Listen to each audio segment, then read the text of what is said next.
Dieu. Nous avons témoigné. Nous avons témoigné parce que c'était le vendredi. Nous avons témoigné comme si que Nazareth est si comme bateau belé net église mobo na libanda bazo beta ba fanfare ba ni mais cette église on est na mona ki on zaki ya bataki na wiste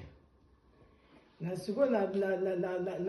ndoto to zalaki 3 personnes mais troisième personne na mona été mais na mona karangai mama Isa ezaki na mutu mobo na zo yeba lisusu te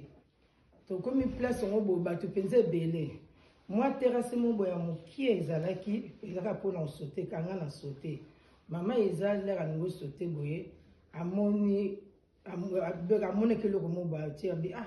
abi ko eza piège azobenga papa ngo ya benge defa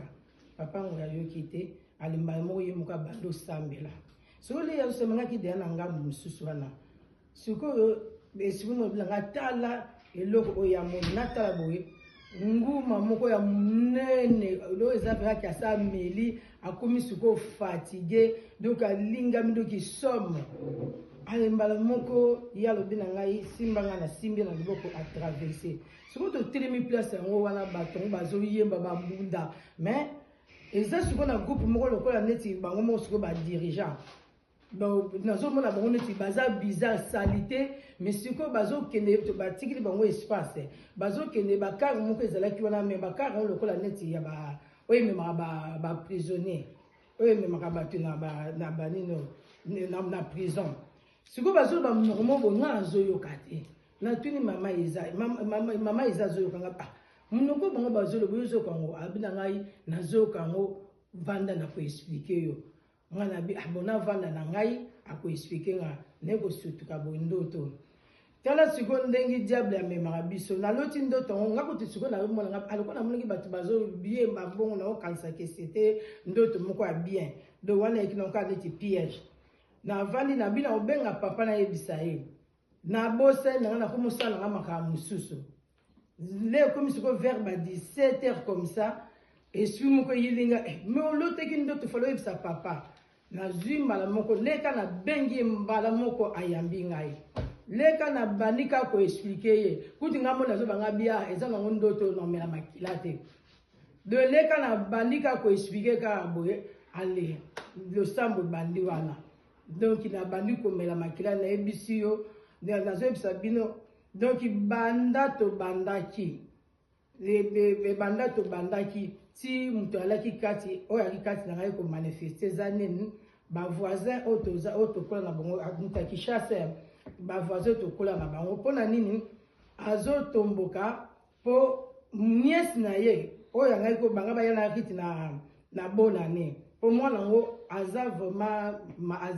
mwana na cadre soko kaka boye akomaki na moi paralysé soki mwana ngo aza na problème abenga souvent ngazaka na confiance na nga pa ebike omona zo nga tata sambela na pesa kiye ba sambela na pasteur na bine bon ngala komi mo sambela ba sambela mais le ba bandika ko sambela boye mi kan ndenge le kaka akoka ki ko supporter te maman na yako za téléphone pasteur bine tika ozo distinga ya tomboki abi pasteur azo gangela maman na yeti atiki nzoka ne bango nde mtu basalaki bongo batiane nga sikoyo natika yupe na yesi ritinga biloko la lingi na yete natiki mais na comprendre te ces derniers temps esprit moka lubina nga sikoyo na bando sambela nde nazo sambela ka po nga lekola banda si na yoka ki déjà lege na yoka si ba kote kinga na changer sikoyo sambela nazo tanga na ba kombo nazo tanga sikoyo po na yebi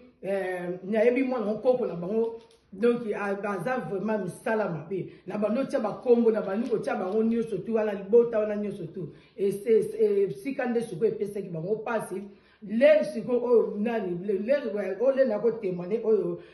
nde kwa kote kinga nzoka na ye pazalaki ya batamaki nde yesu kwa batamaki na kanda na nde nazo tinda ka moto donc moto na ba moto o tozo mona tozo tinda ka esalaka donc eza vraiment ko sala donc na yangona abler ba papa pas bima ayeki passe ayeko manifester le bikombo atuni ozo sala nini o yebise akota mamba famille na ngate abili kamene o côté qui ndeni tia ko expliquer que le quoi nga kota ki pas profiter ki a kota ki wana lokola ngala continuer ngabina ngai na akotika donc anzoka yaki na ba bloc ebele donc ba molima ba nyoko ana donc nazo kale papa zolo bana kena ba nyoko no kena boyongo kena donc tout ça wana donc be esprit wana yangwana ezalaki yango moni kena yeko témoigner souvent toyebi ke batu mingi bazolotaka bandoto tozobombaka tosala vraiment attention nzambe azolobela biso na molenge ebele nga nayebaki te mpo sikoyo papa ayebisinga ke église wana amonaki ezalaki mpenza église ya kimbangwiste donc bango nde sikoyo balingi nde bachange nga donc mposo na bango nalongwa awa bakekotisa nga na baeglise ya mabe donc yango vraiment tosala vraiment très attention tant que zolota bandoto yanga na zolobaka na lenge nyonso te ke ntango biso toye awa ba ntango ozolota ndoto te fo mituna eloko wana vraiment eza très important ndeni banda toya toye place oyo nzambe tozosa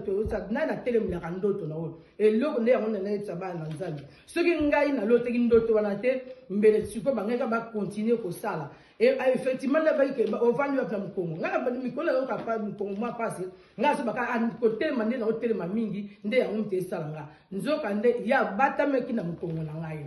yango ma peuple de Dieu soko ozoyeba kozolota ndoto te fo tuna tala nde nzambe awuti mpe koloba na biso toza ebele awa bakoti biso mi tozoyeba te nga nakumisi nzambe Abraham Isaac Jacob oyo vraiment atalisi tosambelaki na papa en tout cas ke abimaki akendeki na biloko nde nyonso tu yango wana ye kokumisa nzambe amen.